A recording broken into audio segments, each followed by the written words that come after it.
welcome back to Nourish with Ari. I'm so happy to have you here. So today I just want to dive right into today's topic. We're going to talk a little bit about, kind of piggybacking off of my last video, and we're going to talk all about Hashimoto's and what I did to heal myself naturally. So I just want to give a disclaimer, two disclaimers actually. One, this is not intended to be medical advice. I'm obviously not a doctor. So please, take everything that I'm going to tell you with a grain of salt. This is what worked for me in my life, for my body. But just because it worked for me doesn't necessarily mean it will be work for someone else. Don't just go and copy what anyone else did, not even just me. Don't go and copy what someone else did and expect to get the same results, because we are all so different and you may be disappointed by those results, or it may not even work for you for where you're at in your journey right now. So basically why I'm sharing this though is because it's such a common illness, it's such a common disease. It's one of the most common autoimmune disorders in women. So I really wanted to share this to, one, shed some light on it because it's so common, and two, just give you kind of some starting off points just to get some ideas going on what may work for you. Maybe you get some ideas from this video and you take it to your doctor or your practitioner that you're working with to help you on your journey and see if one of these avenues is right for you. The first person that this video is the person who was just recently diagnosed with Hashimoto's, and they're totally on board with healing. They want to do everything that they can in their power to get to the root cause, and they're looking to take care of themselves in a new way and really just change their lives around so that they can feel better from the inside out. Okay, so that's the first person that would benefit from this video. The second type of person is someone who maybe has not yet been diagnosed with Hashimoto's, but they may have all the symptoms and they're looking for answers. They're kind of looking for something to, one, feel seen and understood, and they also would just like to know, more about it, what more they can do to kind of feel better, and maybe if they possibly do have that disease, and maybe they can bring some things, gather some information to bring to their doctor to advocate for themselves so they can push for testing and finally get their diagnosis. And I'm not saying that you have to be diagnosed, but in order to feel better. But sometimes when you're going through something, when you're going through autoimmunity and you don't know, right? You have all these underlying issues. You're chronically fatigued.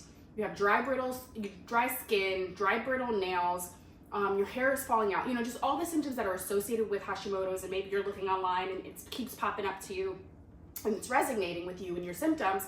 You can start to feel crazy when you're going to providers and everyone's telling you your blood work is fine. You're fine. Nothing's wrong with you. There's something wrong with you. I'm just here to tell you that just because your blood work says one thing doesn't necessarily mean that there isn't something going on underneath. So one of the really interesting things that I learned about with Hashimoto's, and I learned this from Isabella Wentz, which I talked about in my previous video. She's a pharmacist who reversed her own Hashimoto's and now teaches other women and works with other women through her books, through her programs, through her protocols to help them reverse their Hashimoto's on their own. And I learned through her that you can have subclinical hypothyroidism or subclinical Hashimoto's, which basically means it's your blood work and everything will look fine. All your numbers, all your levels are going to look okay, but you won't be diagnosed for another few years because you haven't gotten to the point where maybe you have elevated antibodies yet, or maybe you haven't gotten to the point where something is going to show on paper. So this is called subclinical hypothyroidism when it's undetectable. So you may have the symptoms, but your blood work is saying another story. So I just want to tell that person that I see you, you're not alone, you're not crazy. All right, so let's get started. So if I was diagnosed with Hashimoto's today, and I was going step by step to see what, I would want to do to heal myself, this is what I would do. And this is, these are the things that I would do over again.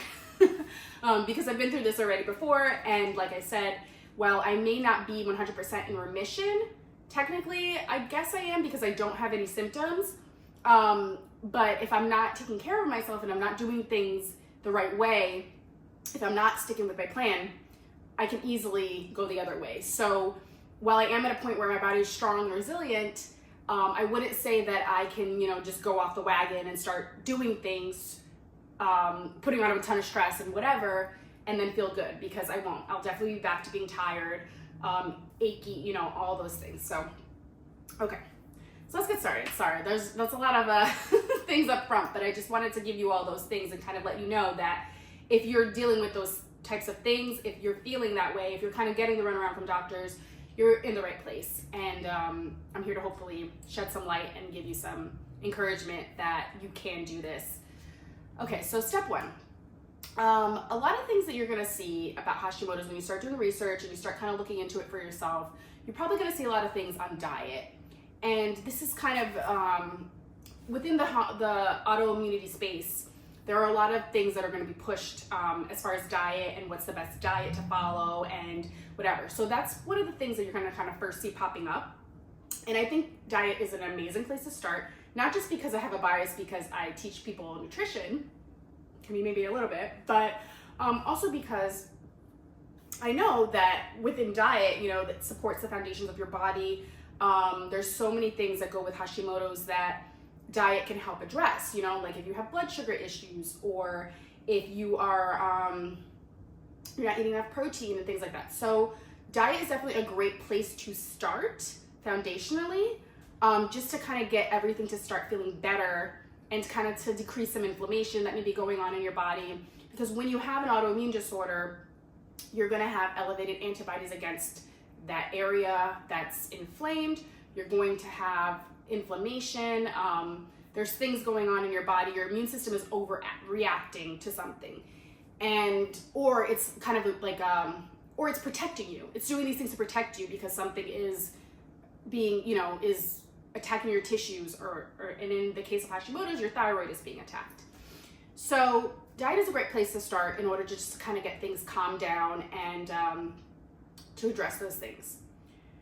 But I will say a disclaimer with diet is it's not going to look the same for everyone. You're going to see things that talk about the autoimmune paleo diet, okay? This is a big one for Hashimoto's, and even Isabella Wentz talks about it in her book. She has her own version of it. I forget what she calls it. I think like the root cause diet or something. So you're going to see that, and it's going to be an elimination diet. What an elimination diet is, you eliminate large food groups, right? You're going to be eliminating large groups of food in order to achieve a certain goal. Usually it's gut health. Gut health is usually the driver behind a lot of autoimmunity. You're going to see that there is a lot that talks about the body being not balanced, and when you eat a certain way, like say if you're eating the standard American diet right now that most Americans eat, it's going to contribute to the inflammation and triggers, within your diet, within your body.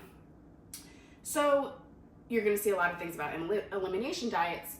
And I used to think one way, and I've learned a lot since, I was first diagnosed with Hashimoto's after going to nutrition school and really learning more about the nuances between people, right? How not everyone's the same, individuality, just the belief that we are all individual and we are all so different, and everyone needs a different approach. It's personalized for them. But of course, there's going to be things that overlap and are similar within people as well. And a lot of people tout this autoimmune paleo diet as the ultimate diet for anyone dealing with any kind of chronic autoimmune disorder. And while I do think it's very helpful for most people because it addresses those leaky gut symptoms, it heals the integrity of the gut lining, helps you digest food better, all those things, it may not be right for certain people. So if you're someone who struggles with, disordered eating or things like that, or you've been prone to fad diets, and you use dieting as like a quick fix, right? If that's been something you've been doing throughout your life, I don't know if this is the best approach for you, because it could bring up some of those patterns, and it could bring up some of that restrictive and perfectionist mindset around food. So I just want to say that you have to look, you have to really know yourself when you go on this journey to figure out what's going to be the right path for you. And that's why I think for someone who may have that history, who may have been yo-yo dieting, and who may have gone through that in their life, and usually uses a diet to kind of fix things in their life, that person is going to be work really well with someone who can guide them through it. Work with a practitioner who can help them and guide them on how to eat properly for their illness, or how to properly start to eliminate things one by one and maybe not make it so much as it's a diet. It's really more of like a healing template, but it's not for everybody. So I just wanted to put that out there, that that's probably something you're gonna find, and it may not be the best approach for you. For me, what I can say is the best thing about diet, what you wanna start with, is just really trying to get towards nutrient density. If you're on the standard American diet now, which is, pancakes for breakfast, let's see what else, like, fast food for lunch, just quick, convenient, packaged foods. You're not eating a lot of whole foods, you're not eating a lot of vegetables. If this is where you're starting, an AIP type of approach or an autoimmune protocol type of approach, elimination diet, is going to be a massive overhaul for you. And you're someone who's already chronically stressed. You're someone who's already exhausted. You're someone who's already going through so much. Your body hurts. It's just going to add another layer of stress to your life. And if diet is going to add stress to your life, you need to start slow. So, something that I've learned over the years, I've kind of relaxed my approach. I used to think that elimination diet was like the gold standard of healing and, the best place to start. But I've learned throughout the years when working with other people that it's not for everybody. So keep that in mind. And it may be better for you to kind of just start with introducing in healthier foods rather than just throwing away and eliminating the quote unquote bad foods and the foods that promote inflammation. Let's bring in some of the good stuff. So I would say, instead of throwing everything away and starting from scratch and stressing yourself out, spending all this money, start learning and educating yourself about what you can add in instead of taking out. So, if this was me, I'm trying to think, how long ago was it when I got diagnosed? Wow, it's been 7 years about. So if this was me 7 years ago, when I was first diagnosed, what would I do differently now? So maybe what I would do is start adding in things like bone broth.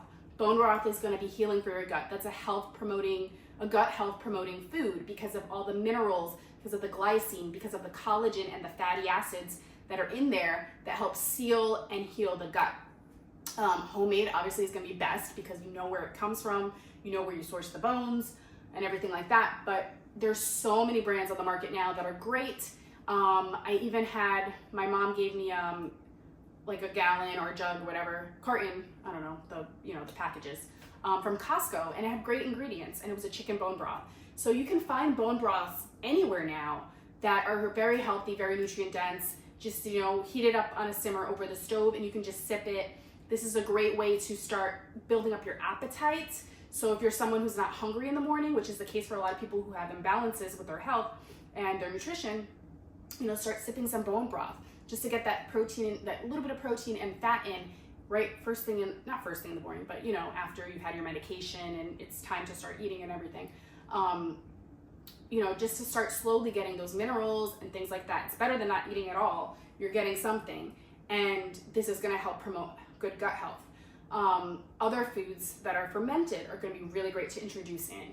So start introducing foods like sauerkraut, kimchi, yogurt, if you can tolerate dairy, if you're eating dairy. I'm trying to think if I'm missing anything. I said sauerkraut, kimchi.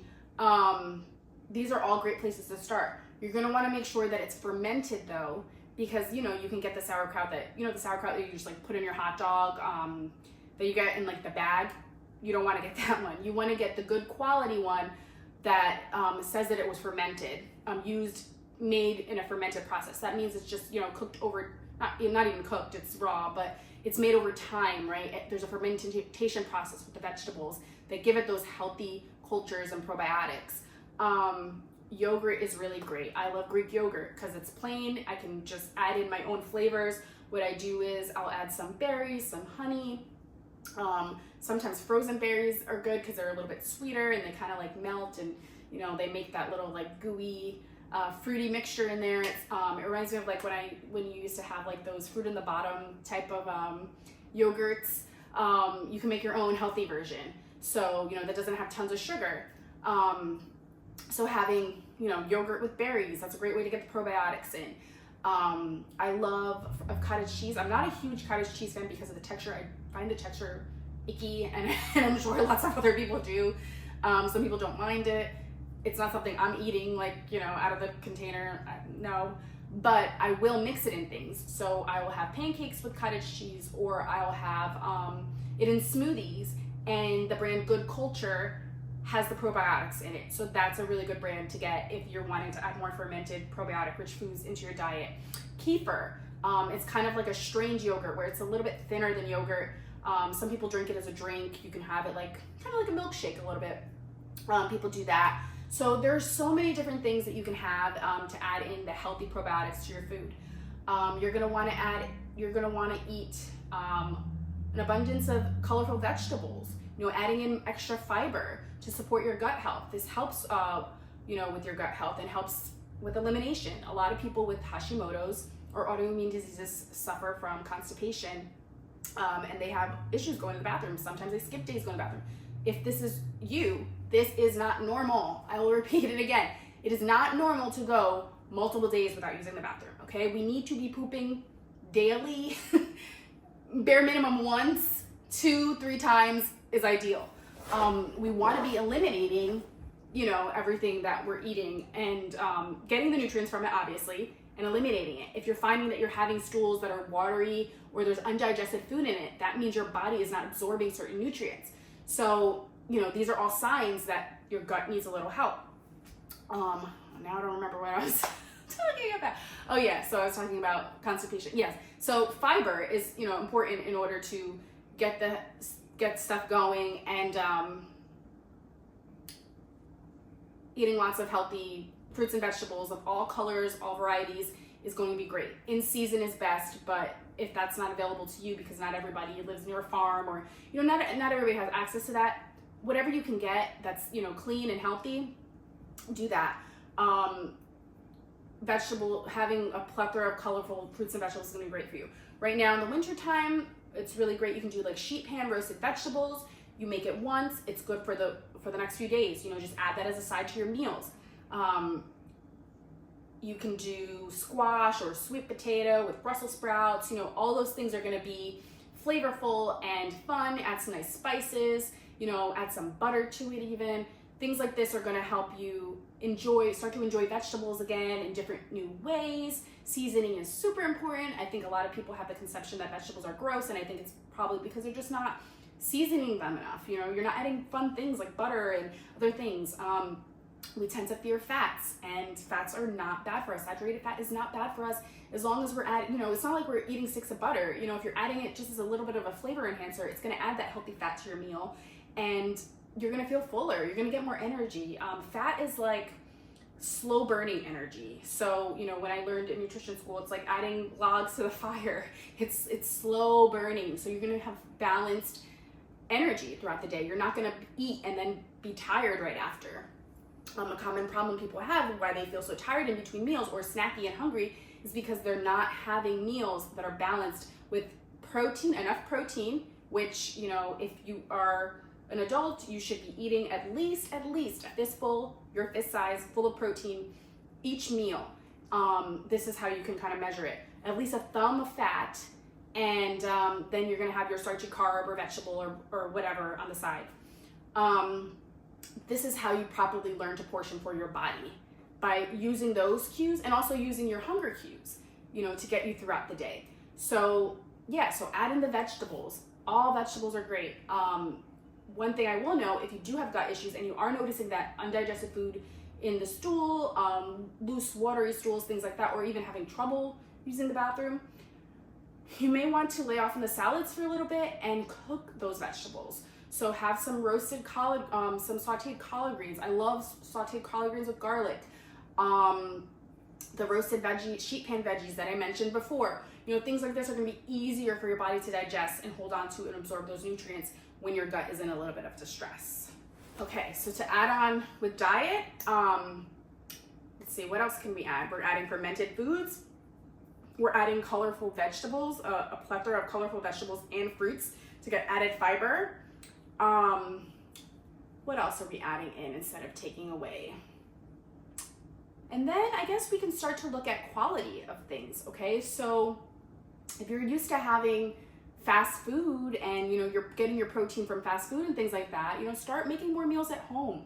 Pick a meal that works for you. If you're a busy working woman and you are not home to make dinner every day, maybe that's not the meal that you choose.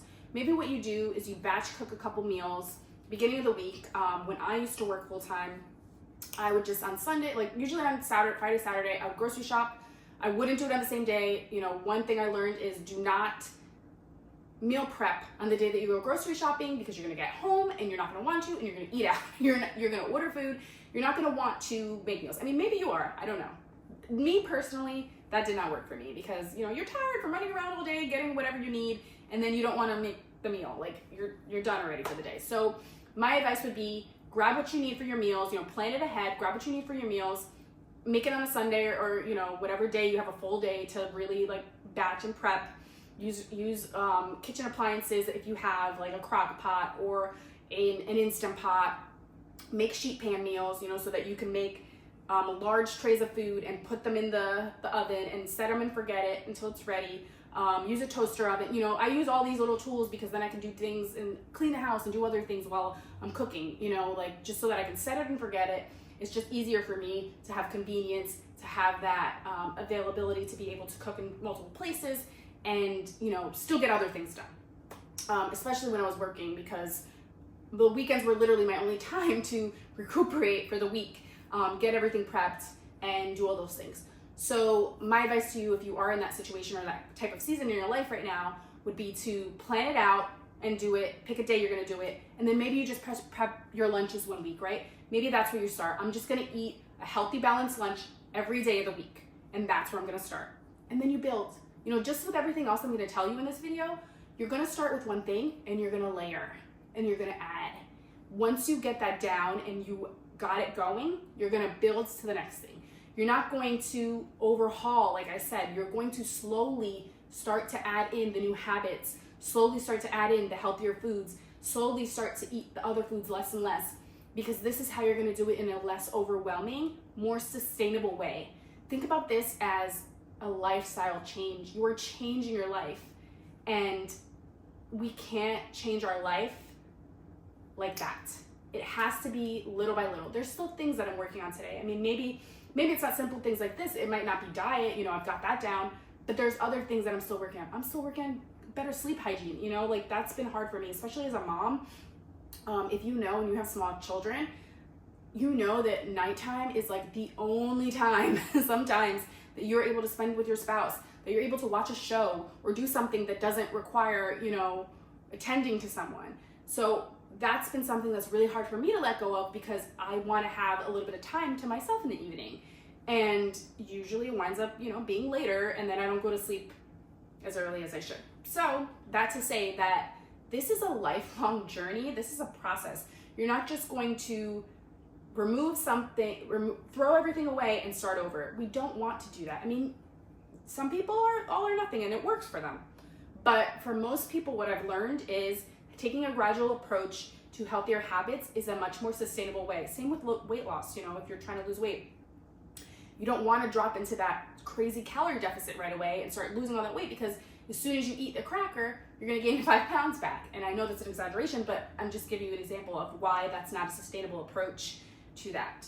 Okay, so you're adding in more healthy foods. You're going to figure out when are you going to eat that healthier meal, and then you're going to add on as you go. Maybe you change all your meals, that's fine if you're ready for that.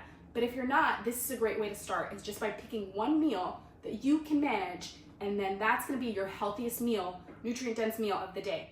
Maybe it's breakfast. When I was a working mom, I had to prep breakfast and lunch. So I would take my breakfast to work, eat it while I was working, and I would also eat my lunch at work. So I prepped both. I would prep my breakfast, the night before, and I would prep my lunch. It would just be leftovers, So that could be an easy way too, is like if you do the batch cooking, you got your lunch and your dinner covered, maybe you make similar flavors, but you do different meats. Or, you know, for example, you could do like an Asian style salmon bowl, and then maybe you season your chicken the same way. Or you do chicken and you do it different. And then it's things that you can eat and mix and match. You know, you have the same veggies that you put with it. It's 2 different proteins just so you're not bored and eating the same thing. It's great to have variety. And then you have some, what was I gonna say? I said your veggie. Then you have, you know, different sides that you put in. And you can kind of, and maybe you serve it with rice, right? You have either your veggies or your rice, and then you have a complete meal.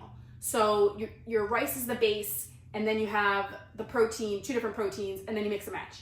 And, you know, you can have fun with condiments and sauces. And, you know, like I love coconut aminos on salmon and like Asian inspired dishes. So, you know, you can sprinkle a little bit of that on it, and it changes it up from having your chicken bowl. So just think of, you know, different ways to be creative and ways to kind of be smart, work smarter and not harder. Okay, so that's how I would approach diet. If I was diagnosed with Hashimoto's today, I think I would take a more gradual approach to diet as opposed to an elimination approach, and slowly start to add in more good foods little by little and just keep going. And in reality, that's really kind of what I did. I think when I had Hashimoto's, I was already kind of like intermediate, you know, I wasn't a beginner.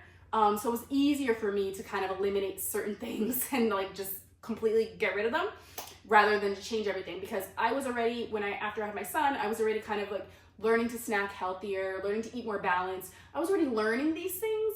And then when I got diagnosed with Hashimoto's, it kind of just took me over the edge and said, okay, now I'm really going to commit, and now I'm really going to learn, and I'm going to do things right. And I did eliminate stuff for a little while. I'm not going to lie to you and say that I didn't take that approach. I did. I did the AIP diet for a little while, and it was fine. It was hard. It wasn't easy. It was pretty difficult to not necessarily to stick to, but mostly just the prep. You know, it was a lot of cooking. I felt like I was always in the kitchen. I had to make every meal, you know, so it wasn't easy. And if you're going into this, like if I was going into this right now with 3 kids, I don't know that I would be able to take that same approach. When I was starting, I only had 1 kid. So it was a lot easier for me to do a massive overhaul type of approach than a gradual one. So you gotta do what works for you. Okay, so to continue to address diet, let me just like quick this up so I'm not talking about this forever. Then, you know, once you start adding in more healthy foods, then you can maybe start to say, you know, honestly, you're gonna feel, if you start to eat more balanced meals, you're gonna feel fuller anyway. Protein is the most satisfying natural macronutrient. So if you're eating enough protein for your body, like I said, that fistful size just to start, or at least 30 grams, you're gonna start feeling better anyway. You're not gonna wanna snack as much. Your sweet tooth is gonna kind of stop to pester you because you're going to be more balanced. Your sugar is gonna be more balanced. You're not gonna be needing to snack all day. You're not gonna be needing to eat all day. You're gonna be grabbing the chips and things like that less. So just remember that kind of as you add in more of the good and the healthier, nourishing foods that are gonna keep you feeling good, you're not gonna want the other stuff as much because you're gonna feel full and satisfied, and you're not going to need those extra snacks. So, you know, but if there are things that you want to avoid, I would say, you know, obviously avoid ultra processed foods, anything super packaged, chips and candies and things like that. You're obviously not gonna wanna eat as much. Another thing that really helps me, and I will recommend it to anyone with Hashimoto's, this is an elimination, but I think that it's a super important one with Hashimoto's. You're gonna wanna consider going gluten-free. And the reason for this, and this is probably the hardest thing for a lot of people, this was hard for me, it took me a while. I was strictly gluten-free for maybe 3 years, and then I started kind of dabbling with gluten. I started having like things like sourdough, and I started kind of making excuses over the holidays and being like, I want holiday cookies, and it wasn't worth it. And I'll say why. So I do not have a sensitivity to gluten. However, I notice that as someone with Hashimoto's, when I eat it, it tends to aggravate my symptoms. I will start to feel more sluggish. I will start to feel more blah. Sometimes I'll get some eczema pop up. Like right now I have and I haven't even been eating gluten. I've been having an eczema flare up. It will do that. So, I noticed certain triggers, and I noticed symptoms when I'm sneaking that gluten back into my diet. I don't feel as good. And I think the major reason for this is something that's so fascinating to me. When you have Hashimoto's, there's research that's been done on this, and I can pop something up on the screen so you don't think I'm crazy. What happens is a phenomenon called molecular mimicry. So the gluten molecule and the thyroid look similar to one another. So when you are someone with Hashimoto's or hypothyroidism, you should avoid gluten because your body thinks that the gluten is more thyroid, right? And it starts to attack that, and then it starts to deteriorate your gut, and it starts to cause more of that leaky gut symptoms. So your body is going to be in more of a not hyperactive state. Your immune system will be in more a hyperactive state because it's mistaking the gluten molecules as thyroid molecule, and it confuses it because they mimic one another. I'm probably not explaining this the right way, but it's just really fascinating to me, and I think this is why I think anyone with Hashimoto's should eliminate gluten. It has been shown to really help to to eliminate or lower antibodies. So to me, I think it's super important because the gluten just inflames us. It's not worth eating. It causes more problems than not. So definitely something that you should consider is going gluten-free. When I say to go gluten-free, I'm not saying to go a one-for-one swap for your favorite bread, your favorite gluten-containing item for another gluten-free version. And the reason why is because when we have Hashimoto's, remember how I talked about us not being able to digest and process certain foods? A lot of the foods, gluten substitutes, will have foods that can also be inflammatory to people with Hashimoto's. So a lot of grains. So people with autoimmune disorders, a lot of times, one of the things that they eliminate is grains because they can cause issues in the gut. So you may be having gluten-free bread and then swap it, or pasta, and swap it for, regular bread or pasta, swap it for gluten-free, and then you notice you're still not feeling as great because maybe it has corn or certain flours and things that are still inflammatory for you until you fix your gut and kind of heal that. So that's why I wouldn't do a one-for-one swap, because a lot of these gluten-free products, gluten-free has gotten this health halo where people think that just because it's gluten packaged and marketed as gluten-free, it's better for you. This isn't true. If it's a packaged food and a packaged food, they're probably equal in nutritional value, okay? Packaged foods are not where we should be getting most of our nutrition from. So don't think that just because something is labeled as natural or gluten-free, that it is a better option or alternative to a regular other packaged option. It's probably not. There's probably more sugar added because, and thickeners and things like that, because things without gluten need it. You know, they need a little extra help to get them to the texture that, you know, regular bread has. So it's not necessarily, not safe, that's not the word I'm trying to say, but it's not necessarily a good idea to just, oh, I'm gonna buy everything gluten-free now and that's a better choice for me. Not always. You know, you still have to pay attention to labels, you still have to pay attention to ingredients, because all of that matters. And when looking at packaging ingredients, we wanna make sure it doesn't have a plethora of things in it. We wanna make sure that it has an easily recognizable, readable ingredient label of things that we can at least know what they are. So we're not putting things in our bodies that are super ultra processed and not good for us to begin with.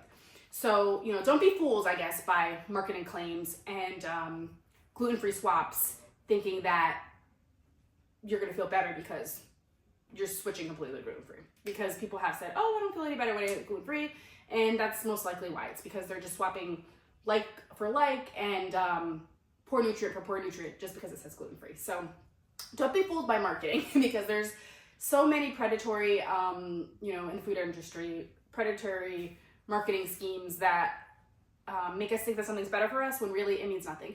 Like people will put gluten-free on, what's something that's naturally gluten-free? On things that are naturally gluten-free. You know, I can't think of an exact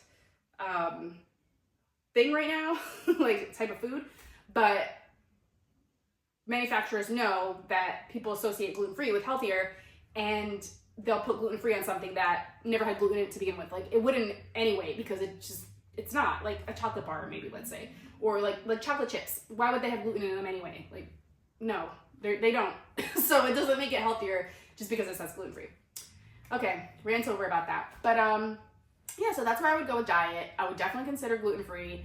And then I would definitely consider, you know, looking at ingredient labels and trying to eliminate some of the ultra-processed things that we know we shouldn't be having, you know, like the chips, the candies, the cookies, the foods that are very hard to resist or say no at one. I still struggle with this myself, you know, if I buy a bag of chips, even if it's a healthier one made with avocado oils and, you know, those kind of things, I love chips. I'm probably gonna eat most of it. Like, it's just the way that these things are made, the, you know, the textures, the crunch in your mouth, all those things, they're just made so that we just keep eating them, so we buy more. And they prey on our, and not even lack of self-control. They prey on our dopamine, actually, you know, because it gives us like a dopamine hit because of the crunch, the flavor. So, you know, it's hard to be, it's easy to be out of control with certain foods because they are not meant to allow you to exercise self-control, I guess is what I'm trying to say. Okay, so that's it. I think we're finally done. Just wrapping up all of this information. I know it was a little lengthy and I'm sorry for that. I really hope, like, you know, you just take what you need and you can kind of throw away the rest. Take the parts that you maybe didn't know and just whatever, forget about what you did know. Fast forward through it.